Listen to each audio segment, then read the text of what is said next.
안녕하세요. 미래를 설계하라 경제 잡학사전 진행의 김혜주입니다. 8월 14일 목요일 경제 잡학사전 시작해 보도록 하겠습니다. 오늘은 변수현, 이서빈 두 분의 아나운서와 함께 경제 이야기 나눠보도록 하겠습니다. 어서 오세요. 안녕하세요. 네, 간밤의 미증시 상황부터 간략하게 짚어보도록 하겠습니다. 오늘 뉴욕 증시는 연준의 금리 인하 기대 속에 상승 출발했고요. 상승 마감까지 나타났습니다. 다만 장중에 AI 인프라 기업 코어위브의 주가가 20% 넘게 급락하며 인공지능 산업의 수익화 논란이 다시 불거졌는데요. 대규모 설비 투자와 부채 부담이 마진 압박으로 이어지면서 AI 인프라 산업 전반에 대한 회의감이 확산됐습니다. 이 영향으로 엔비디아와 마이크로소프트 등 주요 기술주가 약세를 보였고요. AI 투자 대비 수익성에 대한 재평가 움직임이 나타났습니다. 반면 AMD는 엔비디아 독점 구조의 리스크가 부각되면서 AI 칩 산업의 다극화 기대를 반영해 강세를 보였습니다. 결국 이번 사태는 단기적으로 매도 압력을 키웠지만 장기적으로는 자본력을 갖춘 빅테크의 시장 지배력이 더욱 공고해질 수 있다는 분석이 나옵니다. 정치권에서는 트럼프 대통령이 금리 1%포인트 인하와 연준 의장 조기 지명을 언급하며 연준 압박 수위를 높였습니다. 베센트 재무장관 역시 금리를 현재보다 1.5%포인트에서 1.75%포인트 낮춰야 한다며 9월 50bp 인하 가능성을 언급을 했습니다. 하지만 다수 연준 의원들은 관세발 물가 압력이 본격화되고 있다며 속도 조절 필요성을 강조했습니다. 고용 둔화 신호의 과도한 해석을 경계하는 모습도 있었습니다. 보스틴 총재 역시 실업률이 여전히 낮지만 최근 지표는 약화 조짐을 보인다면서 신중한 접근을 주문했습니다. 이날 시장은 옵션 만기일을 앞둔 수급 요인과 금리 인하 기대감 속에서 업종별 순환매가 이어지며 다우지수는 1% 넘게 상승 마감했습니다. 네, 이렇게 글로벌 경제 흐름 간략하게 살펴봤고요. 이어서 자세한 미증시 마감 시황 살펴보도록 하겠습니다. 수연 아나운서 어떤 내용 준비하셨을까요? 네, 간밤 미증시는 주요 기술주와 중소형주를 중심으로 뚜렷한 상승 흐름을 보이며 이틀 연속 강세를 보였습니다. 다우지수는 전거래일보다 1.04% 상승한 44,922포인트에 마감했습니다. S&P 500 지수는 0.32% 오른 6,466포인트, 나스닥 지수는 0.14% 상승한 21,713포인트를 기록했습니다. 전날 발표된 6월 소비자 물가지수가 예상치 부합하면서 연준의 금리 인하 기대감이 다시 강하게 반영된 것으로 풀이됩니다. 특히 시카고 상품거래소 CME 패드워치에 따르면 9월 FOMC에서 기준금리 인하 가능성은 무려 94.3%로 치솟았고요. 0.5%포인트 인하, 이른바 빅컷까지 거론되며 시장의 기대가 커졌습니다. 이제 주요 글로벌 이슈 짚어보겠습니다. 미 재무장관 스콧 베센트가 연방준비제도에 이례적으로 큰 폭의 금리 인하를 촉구했습니다. 그는 최근 발표된 물가지표가 매우 긍정적이라며 관세로 인한 인플레이션 우려는 없다고 주장했습니다. 특히 오는 9월 연준회의에서 통상 0.25%포인트보다 2배 큰 0.5%포인트, 이른바 빅컷 금리 인하를 시작으로 추가 인하 가능성까지 언급했습니다. 베센트 장관은 현재 금리가 적정 수준보다 1.5%에서 1.75%포인트 높다며 이번 인하는 경제 악화 신호가 아니라 정상 수준으로 되돌리는 과정이라고 강조했습니다. 또 연준 이사로 지명된 스티븐 마이런이 인준되면 금리 인하를 지지하는 표가 최소 3표로 늘어나 연준의 분위기가 바뀔 것이라고 전망됩니다. 금리 선물 신장은 이미 9월 금리 인하를 기정사실로 받아들이고 있습니다. 이에 미 10년물 국채 금리가 하락했습니다. 한편 내년 5월 파월 의장 임기 종료 이후 트럼프 대통령이 차기 의장을 조기 지명할 가능성도 거론되며 연준 이사회에 대한 트럼프 대통령의 영향력 확대가 예상됩니다. 다음 소식입니다. 테슬라가 로봇 택시 사업 확장을 위해 뉴욕 진출 준비에 나섰다고 합니다. 월스트리트 저널에 따르면 테슬라는 최근 뉴욕 퀸스 플러싱 지역에서 완전 자율주행차 시제품에 탑승해 데이터를 수집할 데이터 수집 요원을 모집하고 있습니다. 현재 테슬라는 캘리포니아와 플로리다에서도 같은 직무를 채용 중이라고 하는데요. 일론 머스크는 2분기 실적 발표에서 올해 말까지 미국 인구 절반에게 로봇택시 호출 서비스를 제공할 수 있을 것이라고 전망했으며 뉴욕 진출이 목표 달성에 중요한 역할을 할 것으로 보입니다. 다만 테슬라는 아직 뉴욕시에 테스트 허가를 신청하지 않았고요. 애리조나와 네바다주와는 관련 절차를 진행하고 있습니다. 현재 오스틴에서 제한적으로 운영 중인 로보택시 서비스는 다음 달에 일반에 공개될 예정입니다. 머스크 CEO는 카메라 기반 자율주행과 방대한 데이터 학습을 통해 안정성과 네트워크 확장을 가속화할 것이라고 밝혔습니다. 한편 경쟁사인 웨이모 또한 뉴욕 운행 허가를 신청하고 도심에서 데이터 수집에 나섰습니다. 네, 다음으로는 M7 기업들의 소식 알아보겠습니다. 가장 먼저 엔비디아의 소식입니다. 간밤에는 미국 정부가 수출 통제를 위해 중국 수출용 서버에 위치 추적 장치를 설치했다는 보도가 나왔는데요. 이 서버에는 엔비디아와 AMD 칩이 포함돼 있어 향후 수출 규제 이슈에 다시 불이 붙을 가능성이 제기되고 있습니다. 하지만 엔비디아는 미국 정부와의 합의를 통해 중국의 H20 AI 칩을 다시 판매할 수 있는 권한을 얻었습니다. 단 중국 내 매출의 15%를 로열티로 미국 정부에 납부해야 하는 조건입니다. 또한 차세대 칩 루빈의 출시는 다소 지연될 전망인데요. 성능 경쟁력 강화를 위해 설계를 일부 수정 중에 있고요. 내년에는 제한된 물량만 공급될 것이라는 분석이 나왔습니다. 이어서 애플의 소식입니다. 애플은 AI 기반 로봇 사업에 본격적으로 뛰어들었다고 합니다. 2027년 출시를 목표로 가상 동반자 역할을 할 탁상형 로봇을 개발 중에 있다고 하는데요. 사용자를 따라 움직이며 눈을 맞추고 반응까지 할 수 있는 형태라고 합니다. 여기에 스마트 스피커와 홈보안 카메라까지 연계해 스마트홈 시장 전체를 겨냥한 생태계를 구축하겠다는 전략입니다. 네, 다음으로는 아마존의 소식입니다. 아마존은 올해 말까지 당일 식료품 배달 서비스를 2,300개 지역으로 확대하고 프라임 회원에게는 무료로 제공하겠다고 밝혔습니다. 이는 월마트와의 경쟁 심화로 해석이 되는데요. 실제로 월마트는 이날 2.5% 하락 마감하며 실적 타격에 대한 우려가 반영이 됐습니다. 네, 메타는 러시아 규제 리스크에 직면했습니다. 러시아 정부가 텔레그램과 왓츠앱 외 통화 기능 일부를 차단했는데요. 러시아 정부는 두 플랫폼이 사기와 테러 사건과 관련된 정보를 법 집행기관에 제공하지 않았다고 주장했습니다. 해외 메신저 통화를 부분적으로 제한을 하고 있고요. 그 외 기능에는 별다른 제한이 없다고 밝혔습니다. 러시아 당국은 범죄 근절을 위한 조치라고 밝혔지만 올가을 출시 예정인 자국 메신저 확산을 위한 견제라는 해석도 나오고 있습니다. 이제 히트맵 보면서 전체적인 시장 흐름 한번 살펴보겠습니다. 금리 인하 기대감에 따라 중소형주와 전통 제조주 중심으로 매수세가 강하게 유입이 됐습니다. 러셀 2000은 2%대 급등세를 보였고요. 업종별로는 소재 섹터가 1.69% 오르며 가장 큰 상승폭을 기록했습니다. 헬스케어와 경기 소비재, 에너지 섹터 역시 1% 넘게 상승하며 시장을 끌어올렸습니다. 반면 커뮤니케이션과 필수 소비재, IT 업종은 상대적으로 약세를 보였는데요. 기술주 흐름에서는 혼조세가 나타났습니다. 마이크로소프트와 메타는 1% 이상 하락한 반면 애플과 아마존은 각각 1.6%, 1.4% 상승했습니다. 테슬라와 구글도 소폭 내림세를 보였습니다. 최근까지 이어졌던 셀 USA 흐름이 유지되고 있지만 미국 경제 불안이 누그러지면서 달러는 단기 반등하는 모습이었습니다.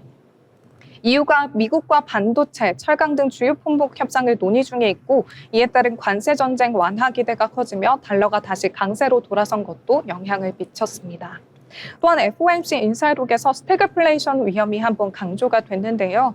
9월 금리 인하 가능성이 커졌음에도 시장은 당분간 금리 인하 시점을 조금 더 조심스럽게 관망하고 있는 분위기입니다.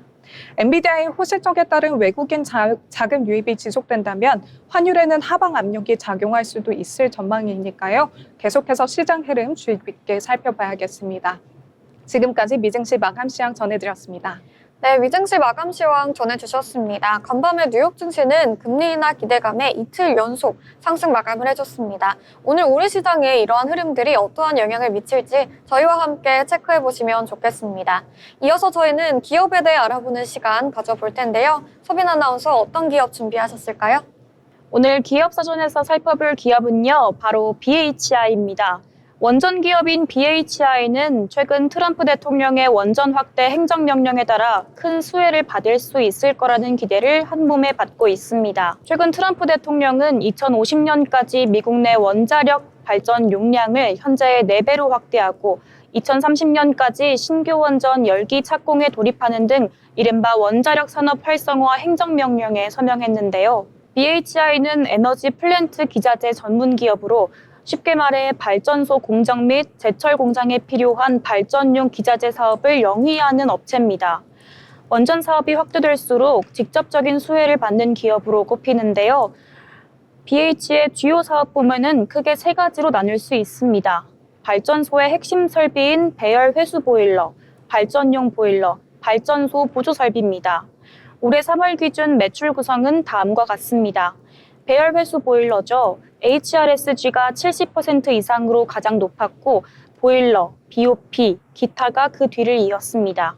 배열 회수 보일러는 복합화력 발전소의 핵심 설비로 가스터빈에서 배출되는 고온의 배기가스를 이용해서 증기를 생산하고 이 증기로 스팀 터빈을 구동하여 추가적인 전력을 생산하는 친환경 고효율 발전 설비입니다. BHI는 HRSG 설계 및 제작 분야에서 세계적인 기술력을 보유하고 있으며 2023년 기준 글로벌 HRSG 시장에서 기술사 및 제작사 부문 모두 2위를 달성한 바 있습니다. 발전용 보일러는 다양한 연료를 연소시켜 증기를 생산하고 이 증기로 터빈을 구동해서 전기를 생산하는 화력발전소의 핵심 설비입니다. BHI는 다양한 용량과 형태의 발전용 보일러 설계 및 제작 기술을 보유하고 있습니다. 네, 발전소 보조 설비, 즉 BOP는 발전소의 주기기를 제외한 보조적인 설비 일체를 의미하며 복수기, 급수 가열기, 탈기기 등이 대표적입니다. 특히 BHI는 국내 원자력 BOP 시장에서 두산 에너빌리티와 함께 과점적 지위를 확보하고 있는 것으로 평가됩니다. 또한 체코 원전 두코바니 지역에 1기가와트급 신규 원전 2기를 건설하는 프로젝트 규모가 상당히 큰 것으로 알려져 있는데요. BOP 및 해외 SMR 업체 수주 가능성이 주목할 만한 성장 동력인데요. BHI 역시 미래 에너지원 분야에서도 신재생 에너지 사업을 추진하고 있으며 차세대 발전원으로 주목받는 소형 모듈 원자로, 즉 SMR 분야에서도 강점을 보이고 있습니다. 제품 포트폴리오가 화력, 복합화력, 원자력 등 다양한 발전 방식의 핵심 주기기 및 보조기기를 포괄하고 있다는 점은 특정 에너지원에 대한 의존도를 낮춰 시장 변동성에 대한 사업 리스크를 분산하는 효과를 가져옵니다. 다음으로는 BHI의 호재와 전망에 대해서 살펴보겠습니다. 첫 번째로 미국의 4세대 소형 모듈 원자로 유망 원자력 개발 기업 토르콘과의 SMR 기술 협력 체결했다는 소식이 있었습니다. 두 번째로는 글로벌 LNG 수요 회복 및 국내 플랜트 교체 수요 증가에 따라서 LNG와 HRSG가 수요 확대될 것이라는 기대가 모인다는 점입니다. 그리고 세 번째는 원전 해체 테마에도 진출했다는 소식인데요. 국내 첫 상업용 원전인 고리 1호기가 본격적인 해체 수준을 밟으면서 이렇게 원전 해체 테마들도 오름세를 보일 가능성이 있다는 것입니다. 네, 지금까지 BHI에 대해서 알아봤습니다. 네, BHI 기업에 대해 알아보는 시간 가져봤습니다. 이어서 오늘 나온 이슈들도 짚어볼 텐데요. 수연 아나운서 어떤 뉴스 준비하셨을까요? 네, 오늘도 국내외 다양한 소식들 준비했습니다. 바로 첫 번째 소식부터 전해드리겠습니다. 푸틴 러시아 대통령이 김정은 북한 국무위원장과 전화 통화를 갖고 오늘 15일 미국 엘래스카에서 열릴 트럼프 대통령과의 미러 정상회담 관련 내용을 공유한 것으로 알려졌습니다. 러시아 크렘린궁은 두 정상이 향후에도 개인적 연락을 지속하기로 했다고 밝혔는데요. 이번 회담에서는 우크라이나 전쟁 휴전 문제가 논의될 전망이며 이는 지난해 러시아의 특수부대와 무기 지원을 해온 북한에도 적지 않은 영향을 미칠 것으로 보입니다.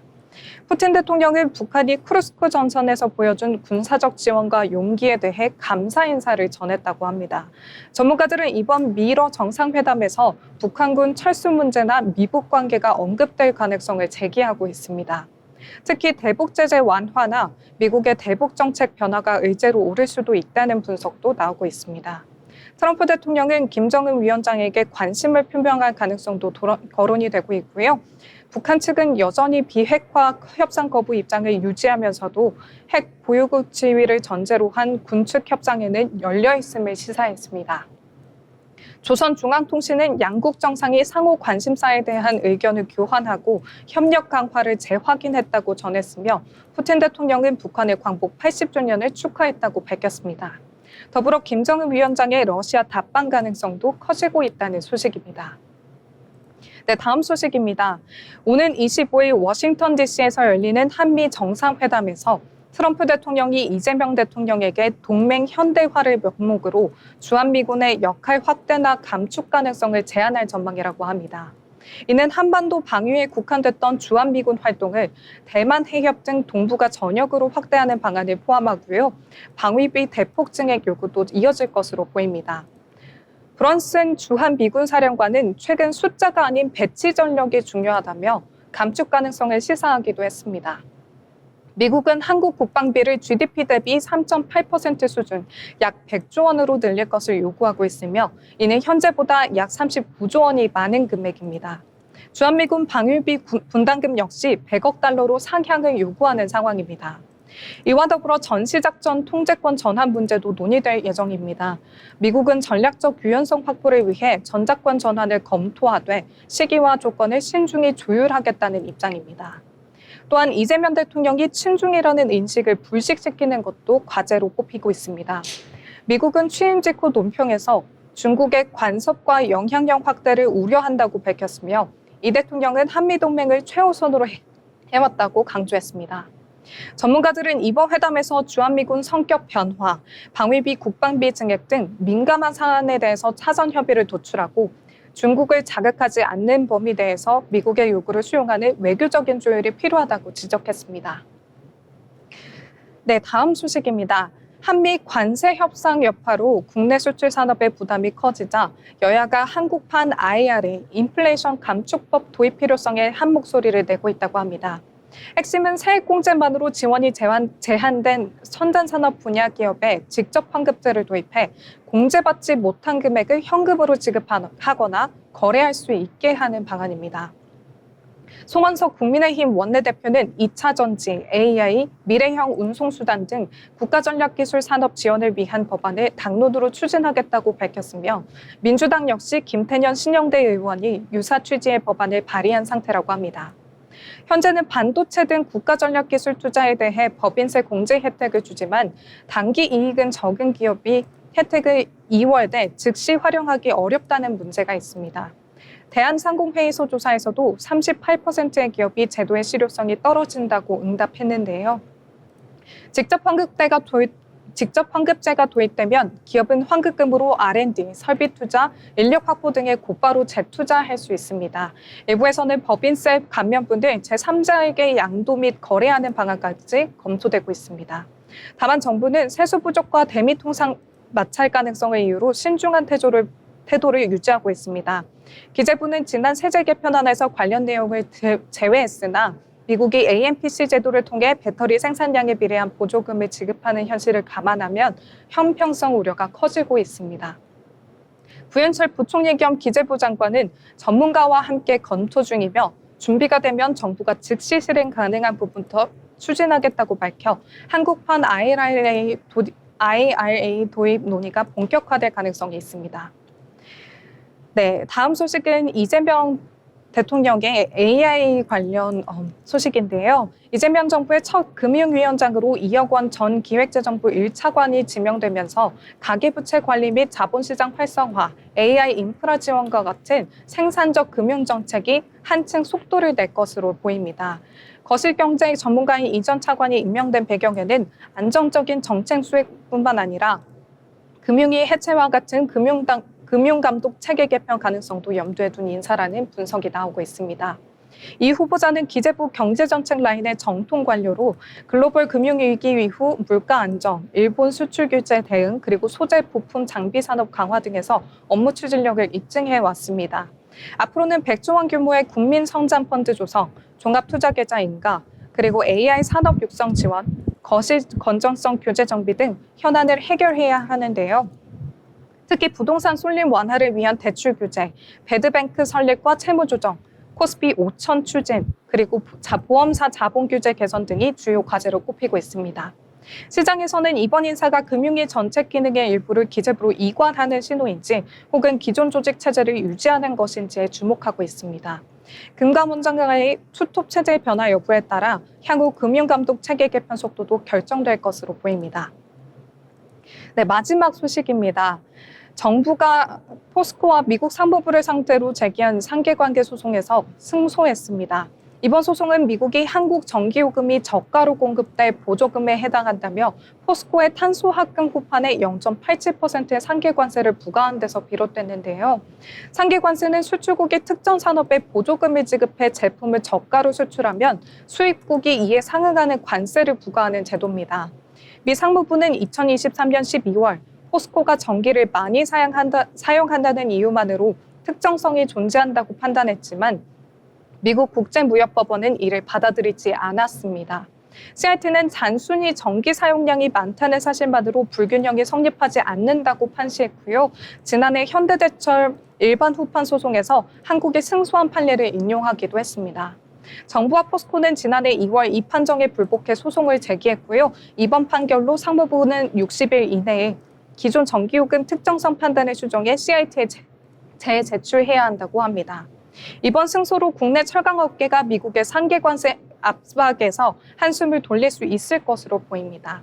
네, 제가 준비한 소식은 여기까지입니다. 다음에도 더욱더 유용한 정보들로 찾아뵙겠습니다. 네, 뉴스 브리핑까지 전해주셨습니다. 오늘 나온 뉴스들 하나하나 저희와 함께 체크해 보시면서 투자에 참고해 보시면 좋겠습니다. 아울러 본 방송에서 제공하는 정보는 투자 판단에 대한 조언일 뿐 해당 종목의 가치, 상승 또는 하락을 보장하지 않습니다.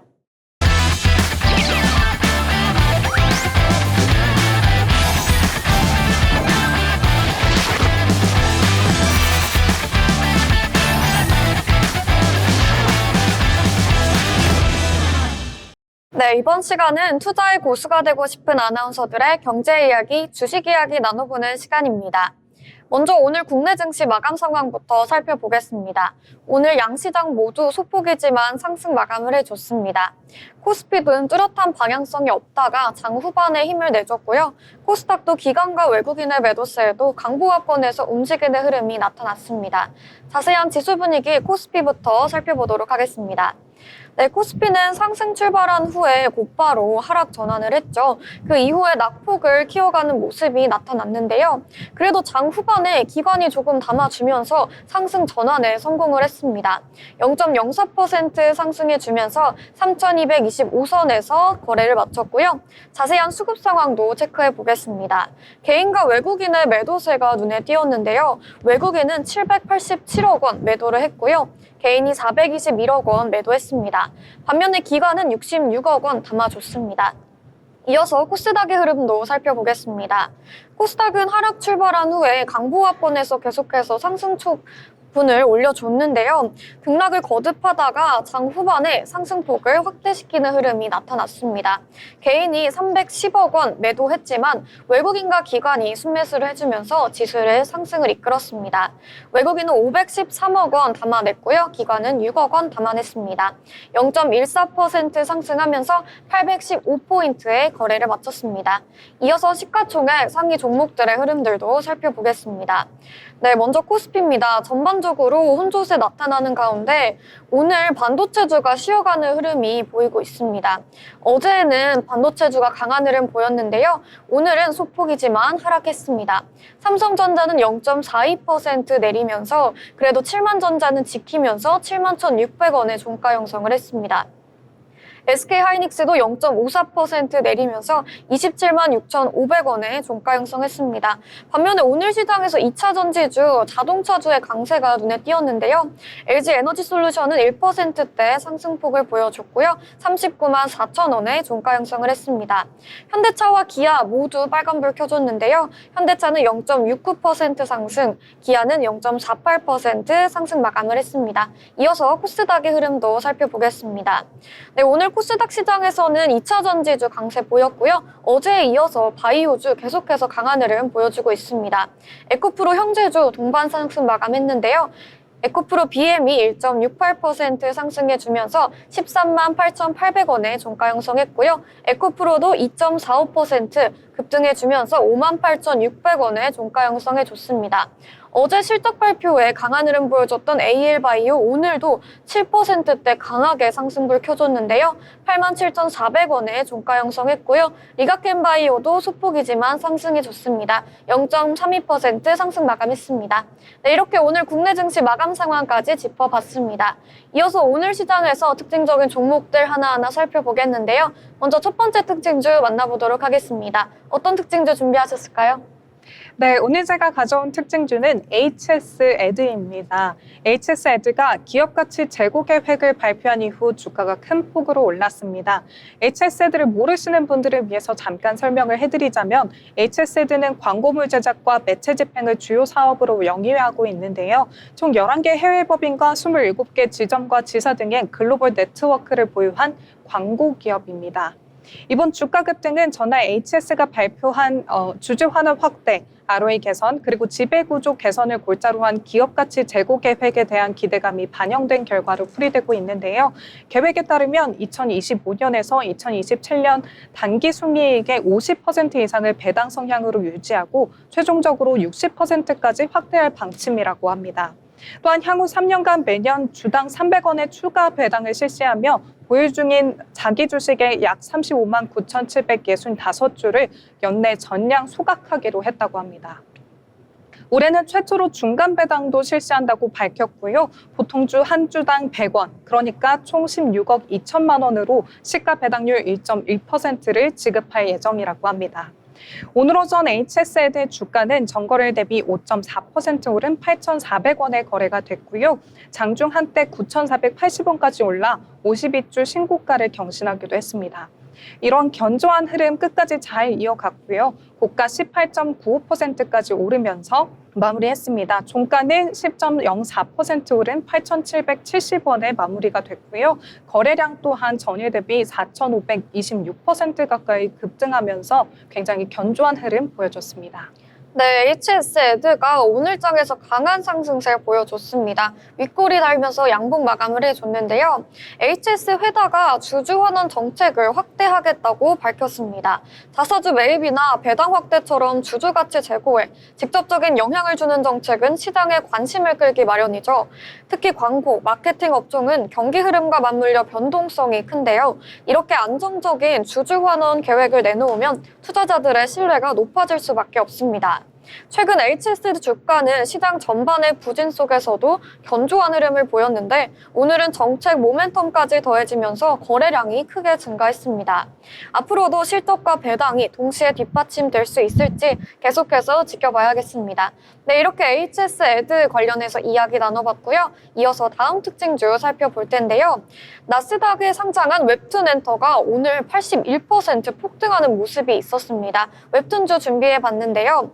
먼저 K콘텐츠의 저력을 보여준 소식입니다. 나스닥에 상장된 국내 웹툰 엔터테인먼트 기업이 디즈니와의 파트너십을 발표하면서 주가가 하루 만에 80% 넘게 폭등을 했는데요. 이번 계약으로 이 회사가 보유한 인기 웹툰과 드라마, IP가 디즈니 플랫폼을 통해 전 세계에 서비스됩니다. 특히 북미와 유럽 시장 진출에 탄력이 붙을 전망인데요. 시장에서는 글로벌 OTT와의 협업이 장기적인 IP 가치 상승으로 이어질 거라는 기대가 큽니다. 그동안 넷플릭스 중심으로 확장하던 국내 콘텐츠 산업이 디즈니까지 파트너십을 넓혔다는 점에서 의미가 크겠고요. 다만 하루 만에 주가가 급등한 만큼 단기 차익 실현 매물 가능성도 함께 고려하셔야겠습니다. 네, 오늘의 핵심 포인트 K콘텐츠의 글로벌 영향력 확대와 디즈니라는 신규 파트너, 앞으로 이 흐름이 계속해서 이어질지 체크해보시면 좋겠습니다. 네, 이렇게 웹툰 관련해서 이야기 나눠봤고요. 이어서 다음 특징주로 넘어가 보도록 하겠습니다. 하나생명에서 준비해주셨네요. 네, 제가 다음으로 가져온 특징주는 다소 부진함을 보였던 한화생명입니다. 한화생명이 2분기 실적 부진 여파로 4%가량 하락하는 모습이었습니다. 오늘 오전 기준 주가는 전거래일 대비 4.05% 내리며 거래되기도 했는데요. 한화생명의 올해 2분기 순이익은 579억 원으로 전년 동기 대비 66.4% 감소하며 시장의 예상치를 밑돌았습니다. 회사 측은 부채 할인율 강화로 인한 손실 부담 계약 확대와 금융시장 변동성으로 인한 평가 손익 감소를 원인으로 설명했습니다. 증권가에서는 신계약 물량은 많지만 신계약 환산 배수 부진 그리고 해약 환급금 준비제도 개선 불확실성 등으로 인해 배당 재개 시점을 예측하기 어렵다며 보수적인 접근을 권고하는 의견이 나오기도 했습니다. 반면 하반기에는 부채 할인율 인하 영향 축소와 보장성 신계약 중심의 성장이 이어져 장기적으로는 수익 개선이 가능하다는 전망도 있고요. 교보증권은 목표 주가를 3,400원에서 4,000원으로 상향하기로 했습니다. 네, 차트 보시면 하나생명의 오늘 굉장히 부진한 흐름 보여지실 텐데요. 시가 0.6%로 시작을 해서 3,350원에 거래가 됐고요. 장중 7.81%까지 떨어지면서 3,070원에 거래가 되기도 했습니다. 장 후반에도 이런 약세 흐름 이어가면서 6.01% 하락한 3,130원에 종가 형성했습니다. 네, 하나생명이 오늘 하락세 보여줬는데요. 하락세 보여줬던 특징주로 가져와 주셨습니다. 하나생명이 2분기 실적을 발표했는데 시장의 반응은 다소 차갑습니다. 순이익이 전년 동기 대비 66% 이상 줄었는데 금리 하락에 따른 투자 수익 감소와 보장성 보험 손해율 상승이 주요 원인으로 꼽히고 있습니다. 보험업 특성상 금리 환경에 따라 수익 구조가 크게 좌우되는데요. 올해 들어 채권 평가액이 둔화된 점이 실적에 부담이 됐습니다. 다만 하나생명은 장기적으로 디지털 보험 서비스 확대와 해외 시장 진출을 통해 체질 개선을 추진하고 있습니다. 오늘 주가 이틀 연속 하락했지만 중장기 전략이 실적으로 이어질 수 있을지 향후 체크포인트로 살펴보시면 되겠습니다. 이어서 다음 특징주로 넘어가 볼 텐데요. 저도 하락하는 모습을 보여줬던 화장품 특징주로 준비를 해봤습니다. 화장품 ODM 업종 이야기 준비해봤는데요. 최근 K뷰티 후대와 한중 교류 회복 기대감에 연일 강세를 보였던 화장품 ODM 관련주가 일제히 하락하는 흐름을 이어오고 있습니다. 중국의 경기 둔화 우려와 일부 기업 실적 부담이 겹치면서 단기 차익 매물이 쏟아졌는데요. 하지만 증권가의 분위기는 조금 다릅니다. 업종 자체의 성장 스토리에는 변함이 없다라는 분석이 맞는데요. 해외 수주가 꾸준히 늘고 있고 북미 동남아 시장 공략도 속도를 내고 있죠. 그래서 오늘과 같은 조정이 오히려 장기 투자자에게는 매수 기회가 될 수 있다라는 의견도 나오고 있습니다. 오늘 하락은 추세 전환이 아닌 숨고르기 단계로 보는 시각이 우세하고 있고요. 단기 변동성에 흔들리기보단 3분기 이후 실적 개선 흐름에 주목해 보셔야겠습니다. 네, 이렇게 화장품 관련주까지 정리해 드렸고요. 이어서 마지막 특징주 살펴보도록 하겠습니다. 어떤 특징주 준비하셨을까요?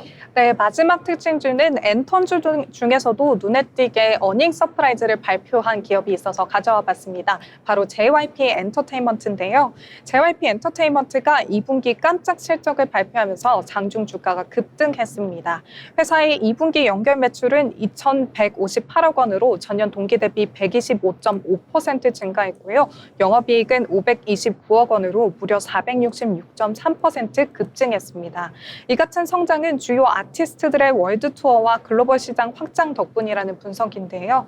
특히 스트레이키즈의 남미, 일본, 북미 스타디움 투어와 데이식스의 월드 투어가 공연 수익을 끌어올렸고요.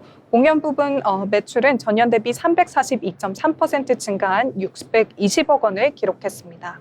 또한 공영 MD와 글로벌 IP 라이선싱 협업이 매출 상승에 크게 기여하기도 했습니다. 스트레이키즈의 월드 투어 MD, 팬미팅 온라인 MD, 그리고 다마고치와의 콜라보레이션 MD가 인기를 끌면서 MD 매출은 전년 동기 대비 355.9% 증가한 669억 원을 달성했습니다. 이 같은 홀실적에 힘입어 오늘 오전부터 상승 흐름을 보여줬고요. 0.5% 상승하며 79,900원에 시작을 했습니다. 장중 2.89%까지 오르면서 8만 원 선을 넘기도 했는데요. 하방 압력을 강하게 받아서 장 후반부에는 오히려 하락하는 모습을 보였습니다. 종가는 0.75% 떨어진 78,900원에 형성이 됐습니다. 네, JYP 엔터 이야기 전해주셨습니다. 2분기 실적 발표와 함께 주가가 장중에 큰 폭으로 뛰는 모습이 있었지만 3거래일 연속 하락으로 마감을 했습니다. 영업이익과 매출 모두 시장 전망치를 웃도는 어닝 서프라이즈를 기록했는데요. 국내외 투어 수익과 앨범 판매가 고르게 성장한 덕분입니다.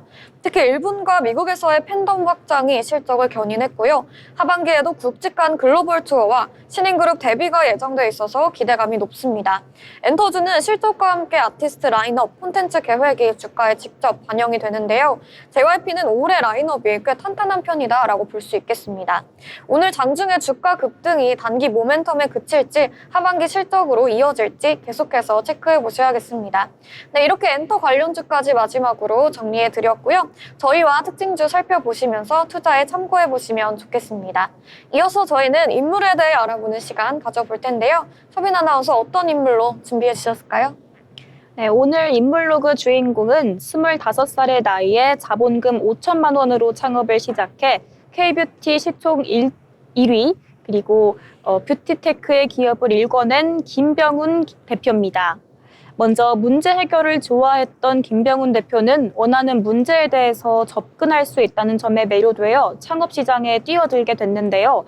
연세대학교 경영학과 재학 시절 미국 교환학생 경험으로 미팅을 주선하는 모바일 앱을 개발했습니다. 이 앱의 이름은 길 하나 사이. 채널을 통해 많은 팔로워를 모았습니다. 하지만 앱을 찾는 많은 방문자 수가 큰 수익으로 이어지지는 않아서 여기에 광고를 실었고 광고 대비 매출이 유난히 높은 품목이 화장품이었다고 합니다.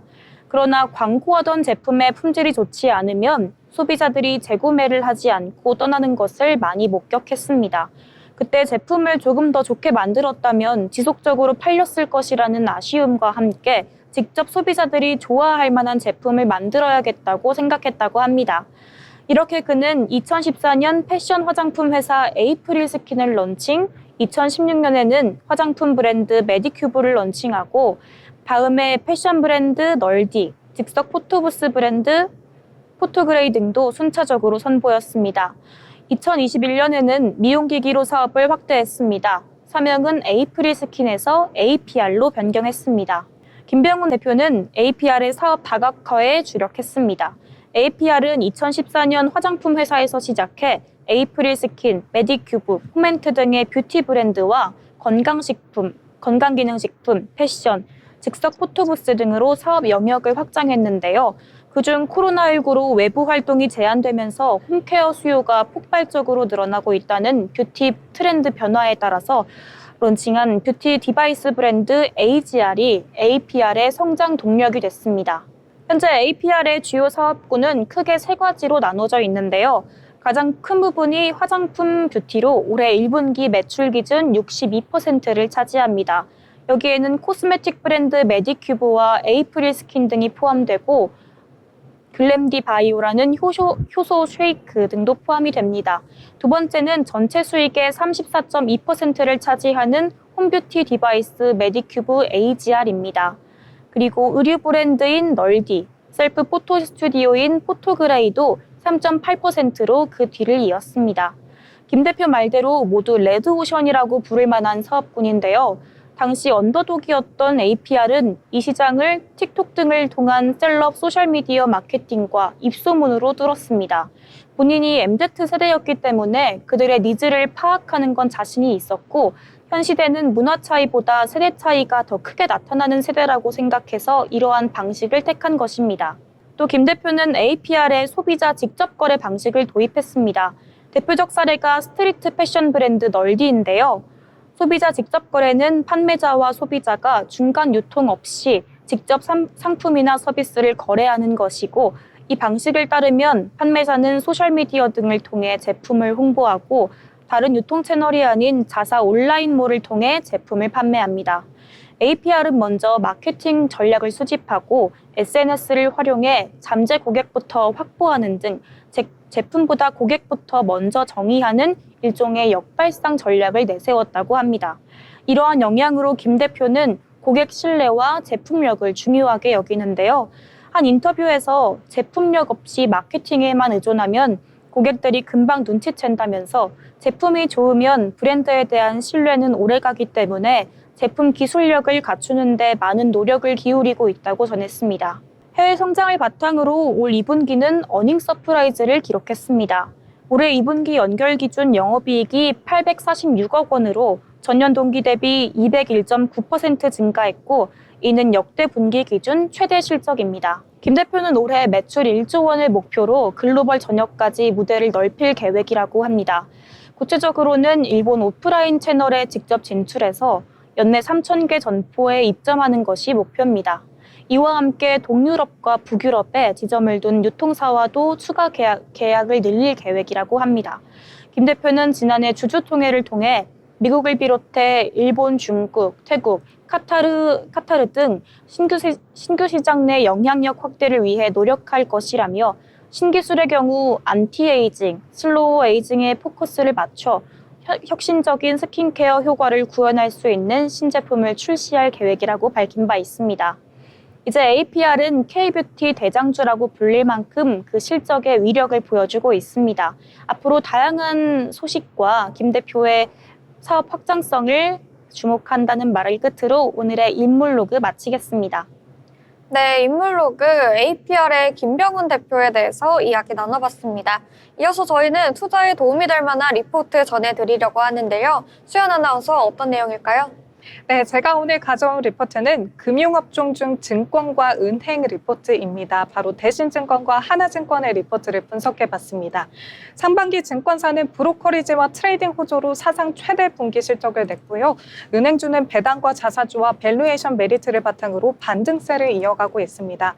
다만 정책 모멘텀 소멸 그리고 과징금과 세제 변수가 맞물리면서 하반기에는 선별이 필요한 구간입니다. 이를 위해 포지티브와 리스크를 동시에 점검해 보도록 하겠습니다.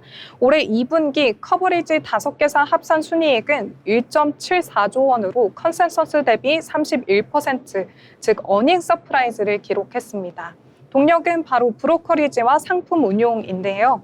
브로커리지 수수료는 합산 첫 1조 원 이상으로 개인 비중이 줄었지만 대체거래소 넥스트레이드 거래대금이 6월 24일 16.2조 원까지 치솟는 등 유동성이 받쳐졌습니다. 트레이딩 수익도 5개 회사 합산 1.3조 원으로 최대치를 경신했습니다.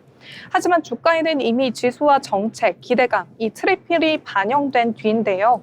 정책 모멘텀은 일단 소멸하고 지수 레벨도 올라온 만큼 추가 상승은 제한적일 수 있습니다. 이 때문에 하반기는 모멘텀보다 구조적 개선을 보라는 조언이 나오고 있습니다.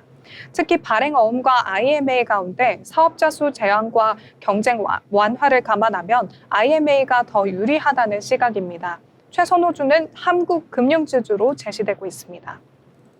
증권이 3반기 성적표로 체력을 증명했다면 은행은 과연 어떨까요? 최근 한 주 동안 은행업 지수는 5.6%로 코스피 대비 초과 상승했습니다. 분기 배당 수요 그리고 세제 개편 재검토 기대, 자사주 매입 재개가 수급을 받쳐주는 모습이었는데요. 다만 세제와 과징금 이슈가 다시 한번 부각 중에 있습니다. 교육세가 0.5%에서 1%로 오르고 법인세율이 24%에서 25%로 인상될 가능성이 있으며 총 부담 금액이 약 1조 원으로 거론이 되고 있습니다. 25년 예상 세전이익 대비 약 3.5% 수준인 부분이라서 아직까지는 중익 추세 자체를 꺾지는 않을 것이라는 평가가 나오기도 합니다. 또한 홍콩 ELS, LTV 담합 등 과징금 이슈가 맞물려 CET1 하락 변수로 연결될 수 있어서 이벤트 리스크를 염두에 둘 필요가 있을 것 같습니다. 그럼에도 PBR 0.54배 그리고 PER 6.4배의 밸류 매력은 여전하고요. 신한과 KB, 우리 등 대형주 중심으로 주주 환원 상향 기대는 살아 있습니다. 주간 단기 선호주로 신한과 BNK가 제시됐고요. 대형과 지방은행 간 차별화가 이어지고 있는 상황입니다. 네, 다음으로는 증권과 은행 각각에서 어떤 종목에 집중해야 되는지 한번 살펴보겠습니다. 증권에서는 신규 라이선스가 관건입니다. 발행 어음은 경제신망 구도인 반면 IMA는 신청사가 제한적이라서 수익성 파악과 함께 멀티플 재평가 여지가 있습니다.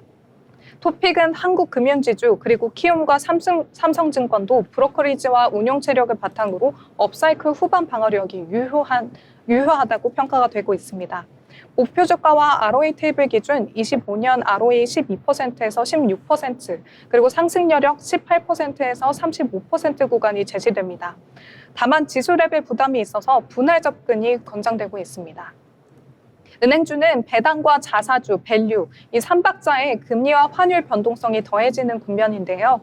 PBR 0.5배대, 그리고 ROE 9% 안팎의 역사적인 저평가가 유지되는 가운데 세제와 과징금 이벤트가 통과되는 타이밍의 변동성은 감안해야 됩니다. KB와 신한은 체력과 환원의 쌍끌이, BNK는 지방금융중 체질 개선으로 주간 선호가 제시가 됐습니다. 분기 배당 캘린더에 맞춘 현금 흐름형 포지션도 유효한 상황입니다. 마지막으로 오늘의 핵심 한번 정리해 보겠습니다. 정리하자면 증권은 실적 피크 이후 모멘텀에서 구조로 초점이 이동 중에 있습니다. IMA의 실질적인 수익성 확인이 멀티플 리레이팅의 스위치가 될 전망이고요. 한국 금융지주를 토픽으로 보유할 만합니다. 은행은 배당과 자사주, 밸류가 든든하지만 과징금 세제의 이벤트 리스크 관리가 필요합니다. 따라서 신한과 KB, BNK 중심의 코어와 지방 분할 매수 전략을 제안드리고 있습니다. 네, 제가 준비한 리포트는 여기까지입니다. 다음에도 더욱더 유용한 리포트로 찾아뵙겠습니다. 네, 리포트 브리핑까지 전해주셨습니다. 참고해 보시면서 투자하실 때 살펴보시면 좋을 것 같고요. 다음 주에도 어떤 흐름이 이어질지 저희와 함께 살펴보시면 좋겠습니다. 아울러 본 방송에 대해서 제공하는 정보는 투자 판단에 대한 조언일 뿐 해당 종목의 가치, 상승 또는 하락을 보장하지 않습니다.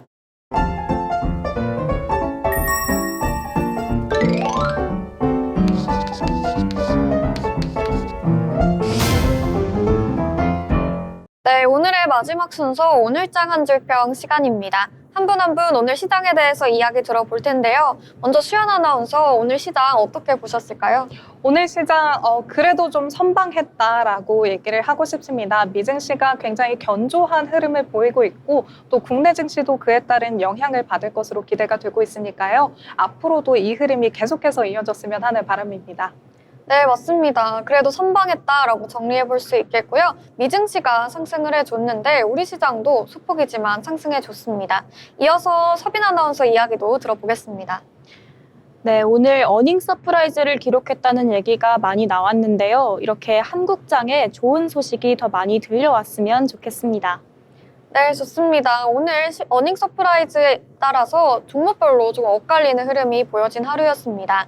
내일은 광복절로 시장이 하루 쉬어가는데요.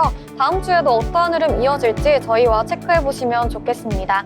이번 주 마지막 거래일 힘써주는 코스피라고 한 줄 정리하면서 인사드리도록 하겠습니다. 다음 주에도 더 알찬 소식으로 찾아뵙도록 하겠습니다. 시청해주신 여러분 고맙습니다.